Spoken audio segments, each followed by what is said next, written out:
봅시다. 법의 해석과 적용. 법의 해석과 적용은 뭐야? 법의 해석은 법을 어떻게 해석할 법이 되게 어렵게 적혀 있잖아요. 그래서 그걸 어떻게 해석할 것인가? 법 글자 그대로 해석할 것인가? 그걸 물리 해석이라고 해. 문자 그대로 해석하는 거 물리 해석이야. 글자 그대로. 그러면 유권 해석은 뭐야? 유권은 뭐야? 권력을 가지고 있는 자들이 해석하는 걸 유권 해석이라고.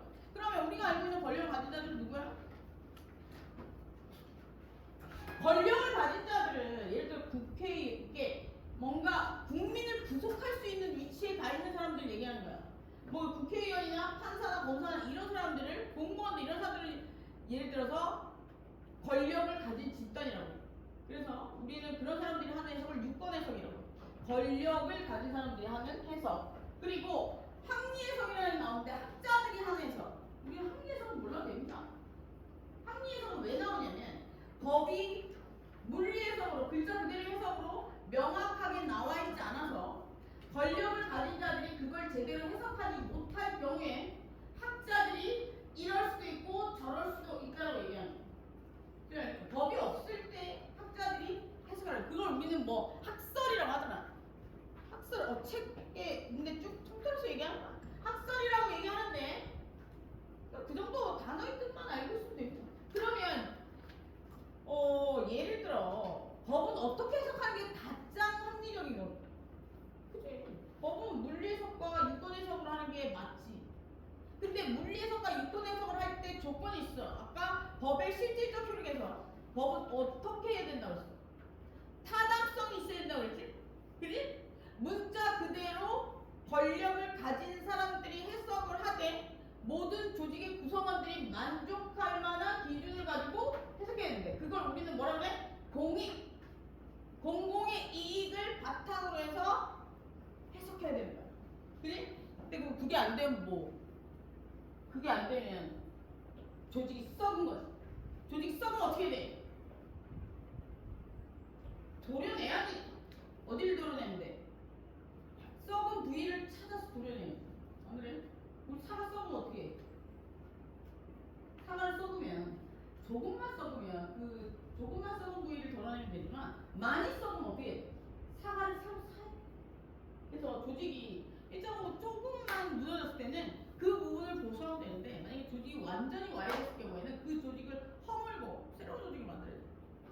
안 그러면 배탈 나잖아. 잘 생각해. 우리 사과 조금 썩은 걸 도려내고 먹으면 괜찮지만 많이 썩었는데 제대로 도려내지 않고 먹으면 어떻게 돼? 배탈이 나. 똑같은 겁니다. 이제 이런 얘기를 자꾸 왜 하냐면 내가 여러분들이 이제 30대가 되면 해야 될 일이야. 조직 우리가 잘 생각해보면 지금 대한민국 조직은 타당성이 있을 수도 있고 없을 수도 있어. 행복해? 행복하냐고? 나는 이제 행복을 논할 만한 그런 나이는 아니야. 이제 뭐 내가 그냥 벌어놓은 거 그리고 내가 지금까지 일했던 거 그걸 가지고 그냥 소소하게 그냥 살면 돼. 근데 이제 여러분들은 살아갈 세상이 그 세상이 예를 들어서 모든 사람들이 행복하게 만들 수 있는 행복의 기준을 실현시키지 않는 타당성이 없는 조직이라면 타당성이 없는 조직이라는 얘기는 뒤집어서 얘기하면 법이 타당성이 없다는 얘기야. 모든 사람들을 만족시키지 못하는 거야. 못한다는 얘기야. 왜냐하면 대한민국은 법을 근간으로 해서 만들어진 조직이잖아. 그런데 그 밑에 법이 썩어버리면 어떻게 돼?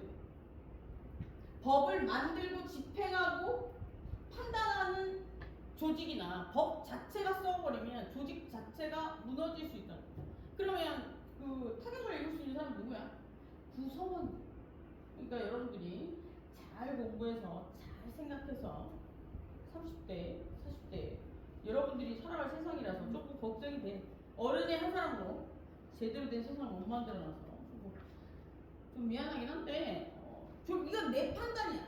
예를 들어서 정말 살지 못할 만한 세상은 아닌 것 같은데 모든 사람들이 만족할 만한 세상은 아니야. 대부분의 사람들이 만족할 만한 세상은 아니겠어. 80% 이상이 만족해? 대부분 아니야? 그게 70%, 80%. 근데 지금 현재는 내가 봤을 때 한 3, 40%가 만족하는 세상이 아닐까 싶다. 그러니까 잘 알아야 뭐도 주장할 수 있는 거. 알아요. 알았어? 오케이. 난세의 영웅이 나는 거야. 여기서 대통령이 나올 줄 누가 알아? 안 그냐? 네 형이냐? 응. 네가 대통령이 될 수도 있는 거고, 네가 장관이 될 수도 있는 거야. 나중에 국회의원이 될 수도 있는 거고. 보자. 그래서 그런 얘기들이 나옵니다. 그런 얘기들이 나오진 않고. 보자. 장소대 효력, 인적 효력 했고요. 그 다음에 넘어가자. 법의 해석과 관련해서는 이것만 알면 돼. 예를 들어 유권해석, 물리해석, 유권해석, 합리해석 요 단어 정도 해석은 알면 되고, 여기서 보면 유권해석 중에 종류가 입법부에서 해석하는 거 입법 해석이고, 사법부에서 해석하는 거 사법 해석이고, 행정부에서 해석하는 거 행정 해석이야. 그럼 입법부는 어디야? 우리나라 입법, 대한민국 입법부는 어디야? 입법은 법을 만드는 곳이야. 입법부는 어디야? 하나밖에 없어. 국회. 사법부는 뭐 하는 곳이야? 법을 판단하는 곳이야. 어디야? 하나밖에 없어. 법원. 그리고 행정부는 어디야? 그 외에 모든 국가기관을 행정부라고 해. 그럼 검찰은 행정이고, 뭐야? 헌법재판소도 행정부야. 국방부는 어디야? 행정부야. 법무부는, 야, 법무부는 사법부냐 행정부냐? 행정부겠지? 법원만.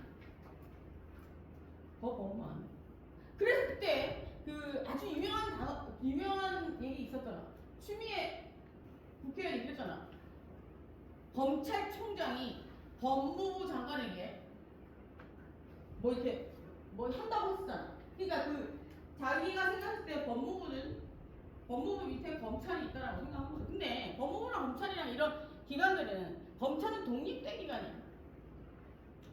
그 사람의 주장은 독립된 기관이라고 주장했던 거고, 추미애 의원의 주장은 그 사람의 주장은 모두 행정부니까, 이건 내 생각에 행정부니까 법무부가 더 높은 위치에 있고 검찰은 밑에 있다는 얘기야. 근데 내가 봤을 때 검찰은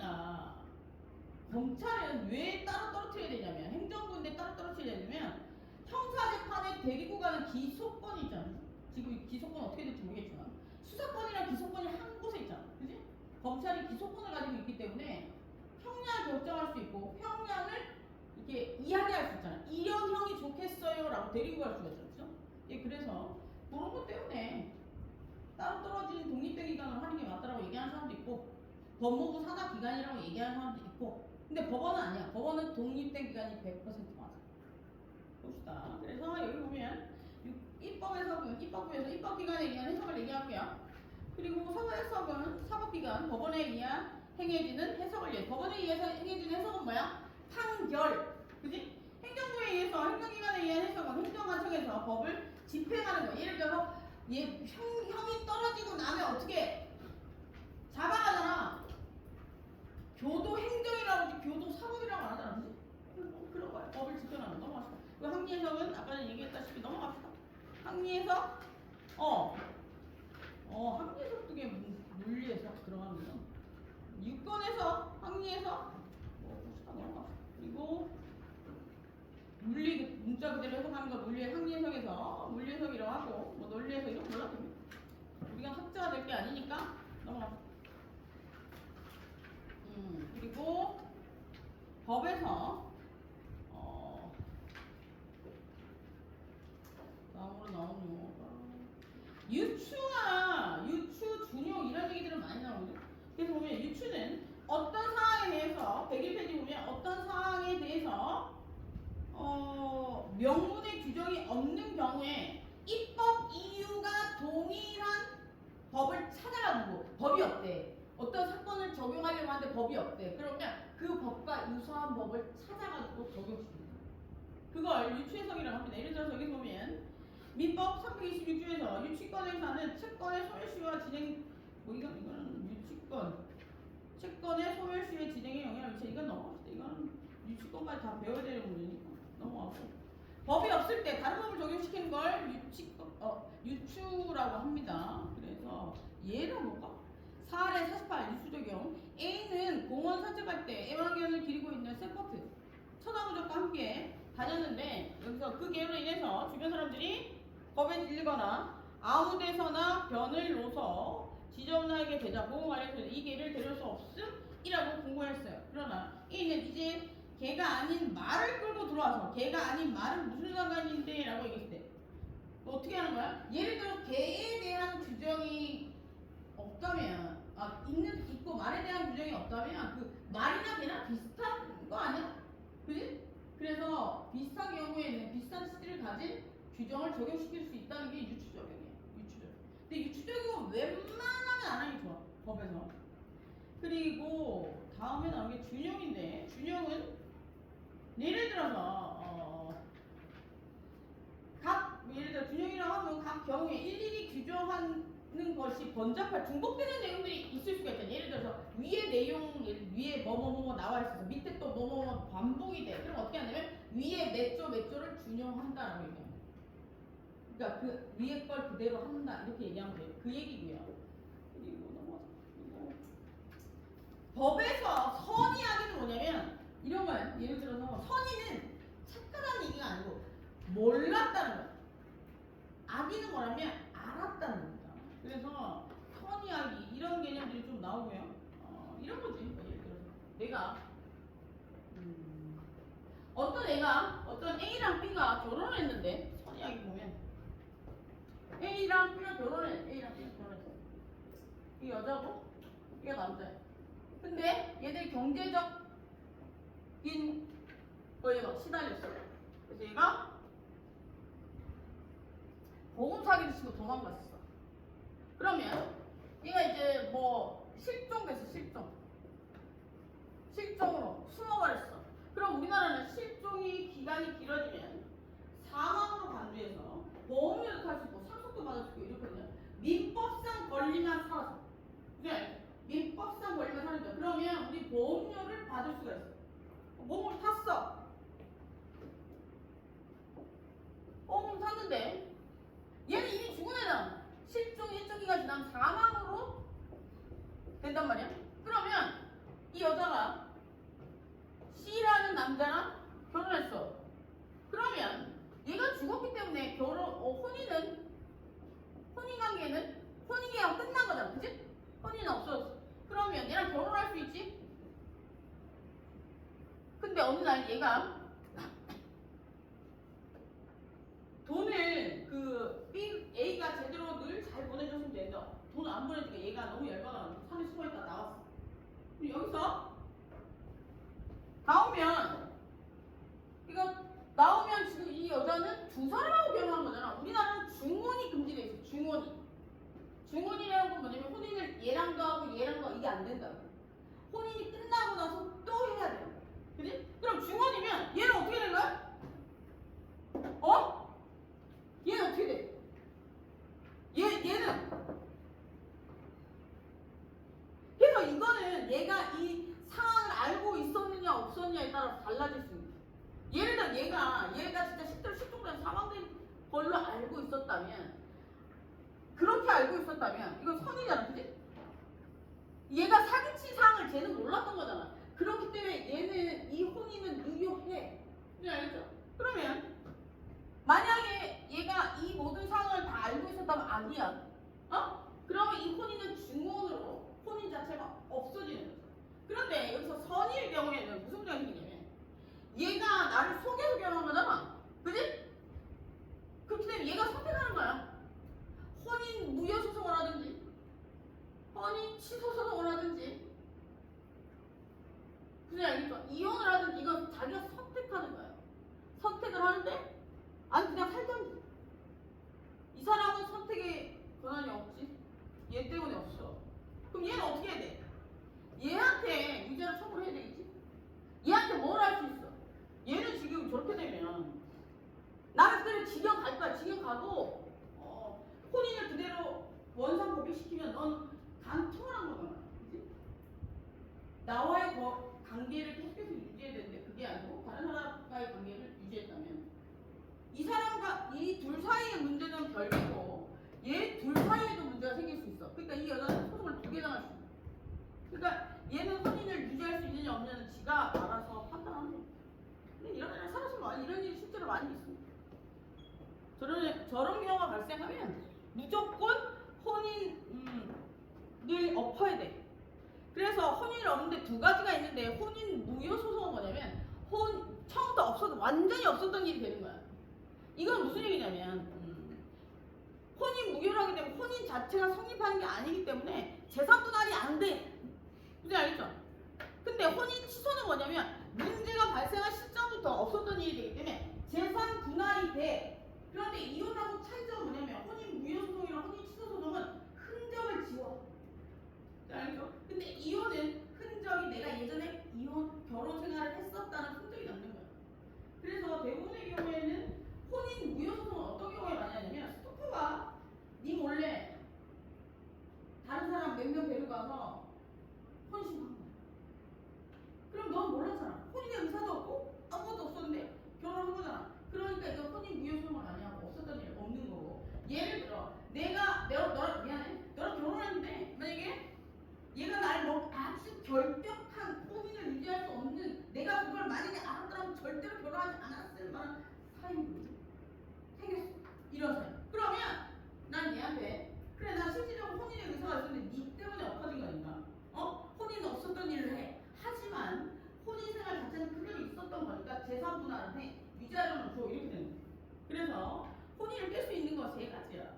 혼인 무효, 혼인 취소, 이혼. 이게 헷갈려하는 친구들이 없어. 그런 거야.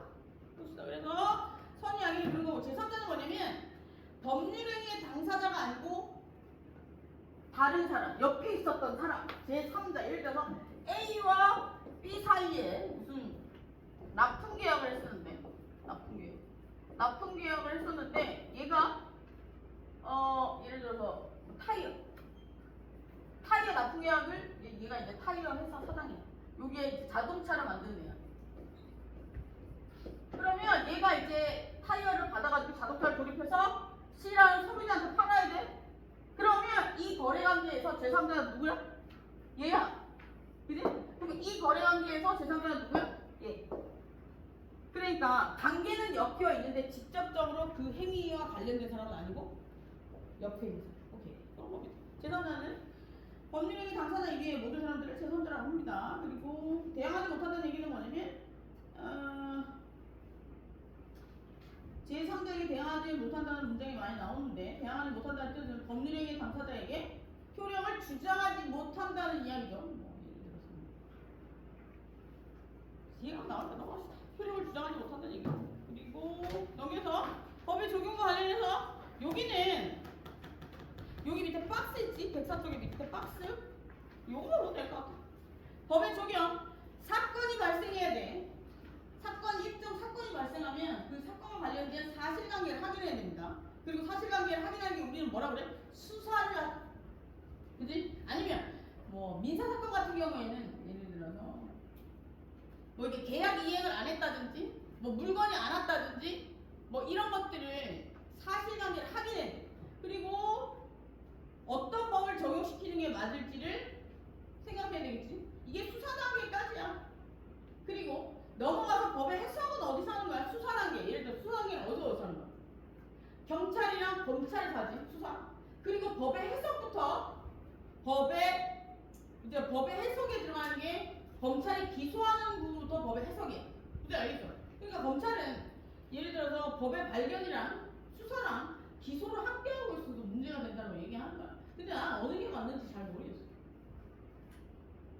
수사권이랑 기소권, 검찰을 지금 말하는 게 수사권이랑 수사하는 거랑 재판에 데려가는 거 두 가지를 자르자는 거잖아. 검찰을 두 개로 쪼개자는 거거든. 그래서 어떤 건지 잘 맞는지 잘 모르겠어. 저는 어렸을 때부터 검찰은 수사와 기소를 함께 한다고 배웠기 때문에 어떻게 말인지 잘 모르겠어. 어쨌든 잘 판단들을 하시겠죠. 그래서 법을 발견하고 그 법을 어떻게 적용하는 게 맞을지를 해석을 해서 재판을 진행하고 마지막에 판사가 뭘 하냐면 법을 적용하고 그리고 결론을 내죠. 판결을 내리는 거예요. 그래서 우리가 여기서 알아둬야 될 단어가 있는데 여기는 안 나오는데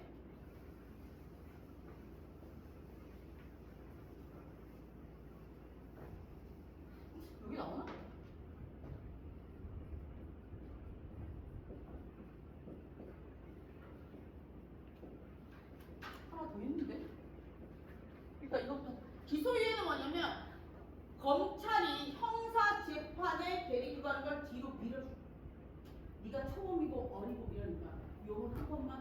보냈으니까 집에 가서 체크하겠어.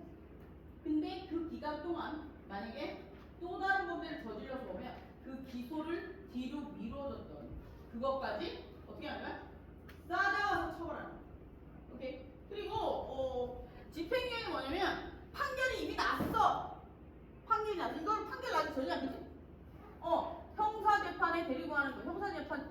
형사재판에 검사가 데리고 가는 걸, 이게 데리고 가는 거. 우리는 뭐라고 했냐면 기소라고 하거든? 이런 형을 때리는 게 맞겠습니다라고 해. 기소야. 이 기소를 검사가 밀어준 게 기소유예. 오케이? 그러면 집행유예는 뭐냐면 판결이 났어. 판결이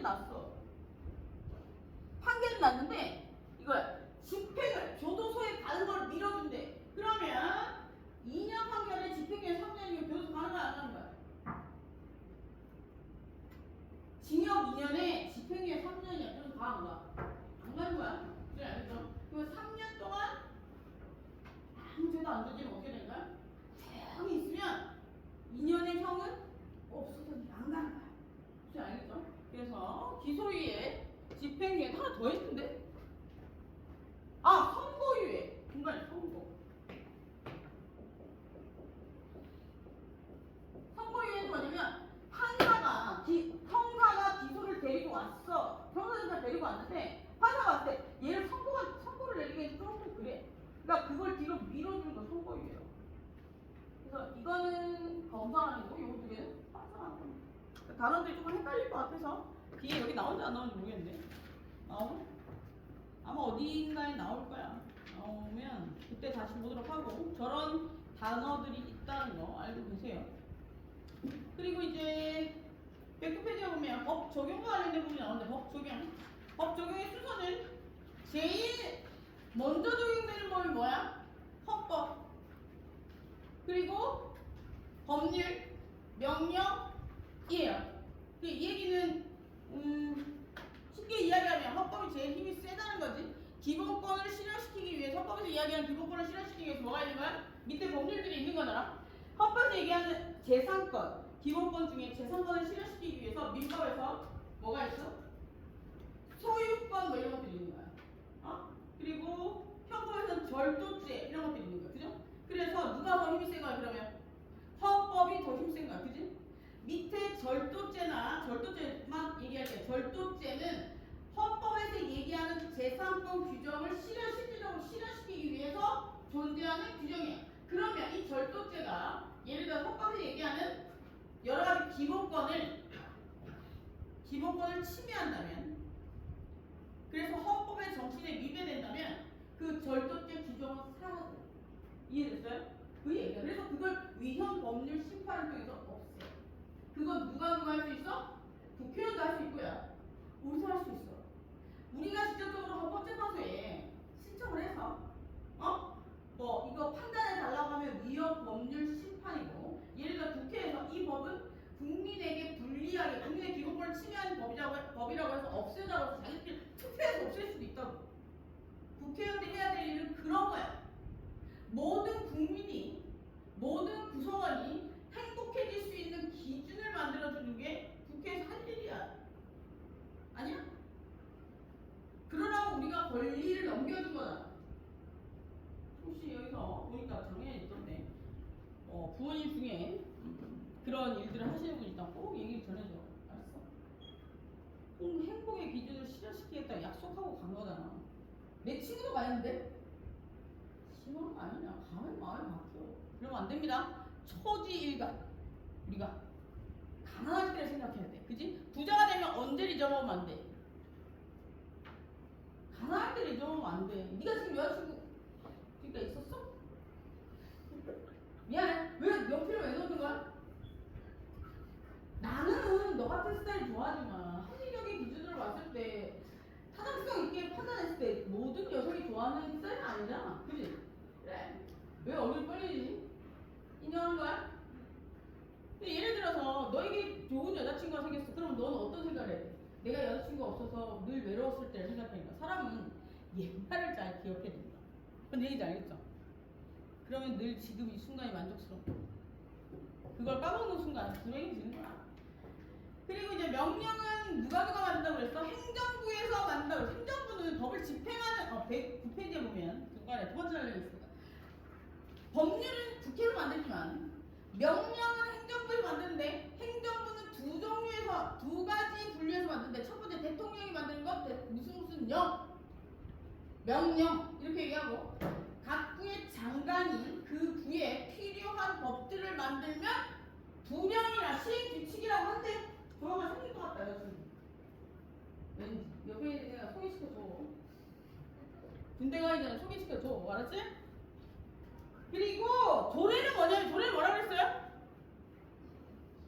지방자치단체에서 만든 거예요. 그래서 얘는 시내 여기에서 여기 들어가면 안 돼. 원래는. 왜냐면 조례나 규칙은 헌법과 관련해서 침해되면 안 되는 거고 얘는 적용하는 범위가 다르잖아. 그 명령이 법률이라는 명령은 전국구야, 그지? 전 구성원에게 적용되는 거고 조례랑 규칙은 특정 구성원에게만 적용되는 거야. 예를 들어 부산시, 서울시, 뭐 순천시 이런 데만 적용돼요. 이해되셨죠? 그래서 명령은 법으로 얘기한 법률이고, 조례는 법으로 전국구에 적용되는 법으로 얘기한 법률을 얘기하는 거고, 규칙은 명령을 얘기하는 거예요. 그래서 넘어가시다. 그리고 이제 권리 의무강이 나오는데 권리 의무강에는 보자. 이거는 좀 하고 앞부분은 정리를 좀 하고 권리 의무 조금 보고 가자.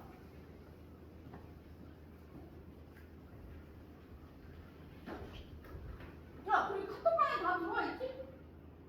오늘 내가 저기 영상 다 정리해서 올려놨기 때문에 오늘 알려줄 건데 영상에 들어가면 2025년 2학기 법관인도 수업이라고 적혀있어요. 예전 수업을 내가 다들 따다가 예전 수업 혹시 몰라서 필요하신 분 있을지 몰라서 예전 수업 열어놨더니 필요하신 분들 보고 요즘 보고 싶은 분들은 안 봐도 되고 봅시다. 여기서 보면 우리 권리 의무에 대해서 하기 전에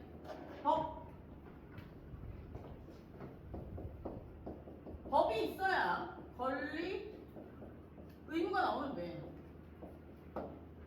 여기서 권리를 먼저 좀 보자. 권리는 뭐냐면 다른 말로 하면 이익이에요. 이익.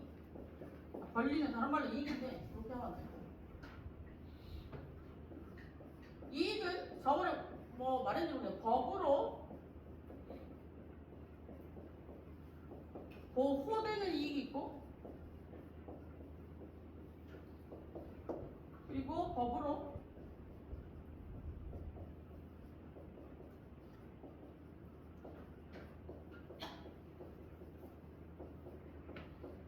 보호되지 않는 이익이 있다.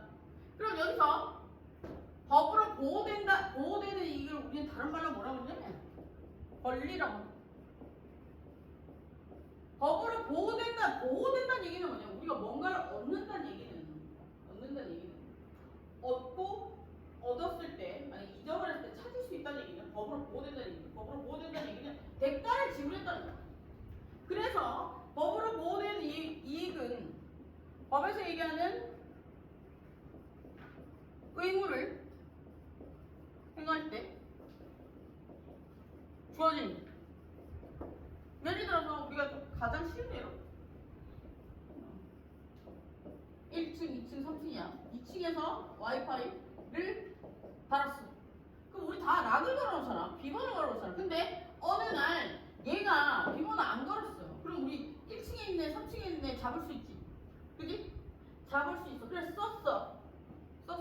그럼 여기서 법으로 보호되는 이익은 뭐냐면 2층 얘가 와이파이 혜택을 받은 걸 법으로 보호된 이익이라고 해요. 그지? 그리고 이건 법으로 보호되지 않는 이익은 1층이랑 3층에서 와이파이를 쓴 것 법으로 보호되지 않는 이익이라고 하는 거야. 보면 2층은 대가로 돈을 냈어. 그지? 와이파이가 터진다는 얘기는 나에게 뭔가 플러스가 됐다는 얘기잖아. 편리함을 준 게 이익이야. 그지? 오케이. 근데 얘는 대가를 지불했어. 얘는 대가를 지불 안 했지. 그래서 얘는 옆에 있다가 그냥 이익을 취했다고 해서 얘는 반사적 이익이라고. 이 둘의 차이점은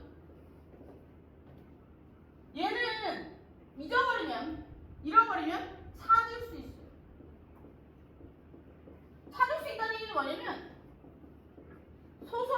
통해서 권리를 찾을 수 있다는 얘기. 그지? 얘는 근데 그거 안 돼.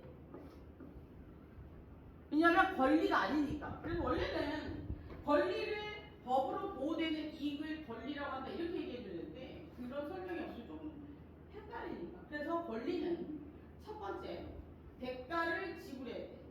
그리고 의무를 행해야 돼. 그리고 그러면 법으로 보호된다. 오케이? 그러면 권리가 존재한다는 건 법이 존재한다는 얘기고, 그지? 법이 존재한다는 얘기는 뭐가 있다는 거야? 나라가 있다는 거야. 그지? 그러면 뒤집어서 나라가 없으면 권리가 존재? 없는 거야. 그래서 나라가 없는 경우에는 난민이라고 합니다. 난민의 경우에는 법으로 보호되는 권리가 없어. 그래서 재산을 취득할 수도 없고 뭐 아무것도 할 수 없어. 그런데 중요한 건 그건 우리가 모여 살면서 행복의 기준들을 만들었잖아. 그런데 모든 조직에 다 적용되는 기준이 있단 말이야.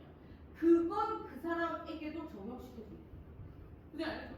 인간의 존엄과 가치, 기본적인 인간의 존엄과 가치를 추구할 수 있는 기본들. 그러니까 생명을 유지하고 의식주를 해결할 수 있는 것까지는 된다는. 그래서 난민들 들어오면 내쫓진 않지. 그러나 우리나라에 들이진 않잖아. 그지? 그건 나라에서 어떻게 하느냐에 달려있는 거야.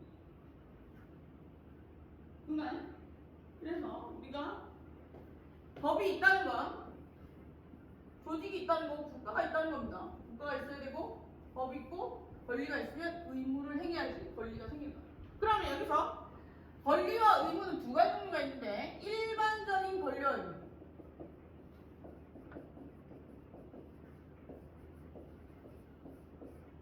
일반적인 권리와 의무는 뭐 어떤 것들이 있냐고. 예를 들어서 일반적인 모든 국민에게 다 적용되는 거. 헌법에서 얘기하는 권리와 의무겠지. 그지? 그래서 헌법에서 얘기하는 일반적인 권리와 의무는 이게 뭐가 있어? 권리는 기본권. 의무는 뭐야? 국민을 얘기하지 마세요. 국민. 권리는 기본권이고 주장할 수 있는 건 기본권이고 해야 되는 건 뭐야? 뭐가 있어? 국민의 다섯 가지 의무는 뭐야? 이게 아니고? 응? 군대 가잖아 너. 국방의무 또 뭐 있어? 이거 뭐해? 교육하지. 교육. 그리고 또 교육을 왜 하는 거야 우리? 일하는, 그지? 근로해서 우리 세금 내면 나라를 챙기지. 그리고 환경보전. 이거 외우기 힘들지 않니? 우리나라가 떨어져 있으니까 국방의 의무야. 그지?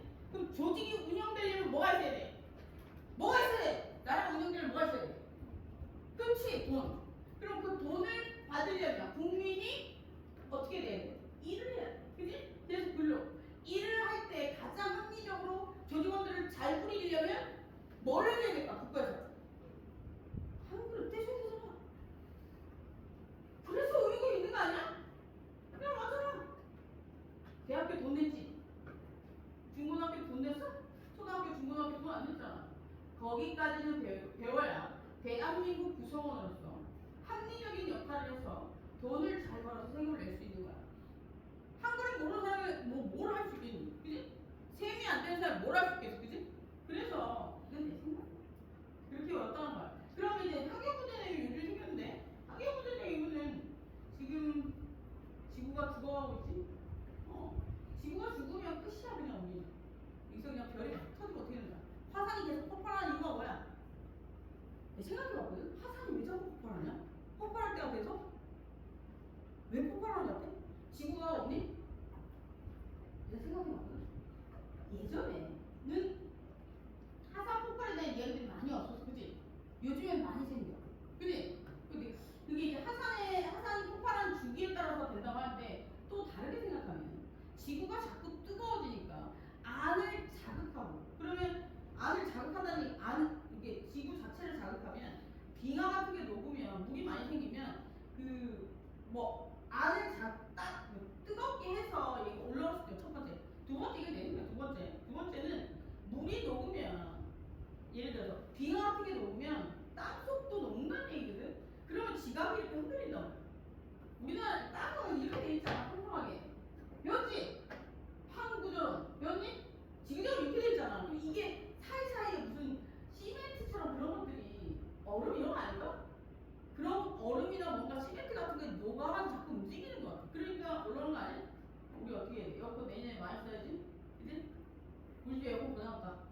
여름에 진짜 열일하고 딱 고장났어.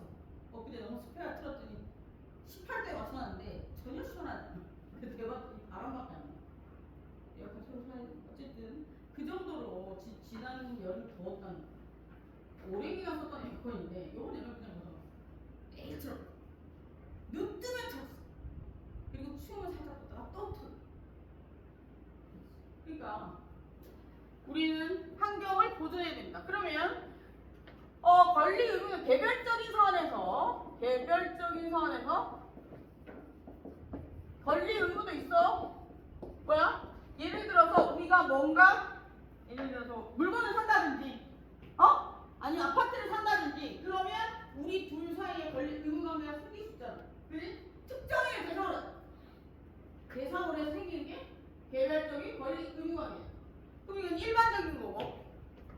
이건 물론 국가의 입장에서 봤을 때는 어떤 의무가 생겨? 우리를 기본권을 보장해줘야 되는 의무가 생기는 거야. 그리고 국가 입장에서 권리는 뭐가 생겨?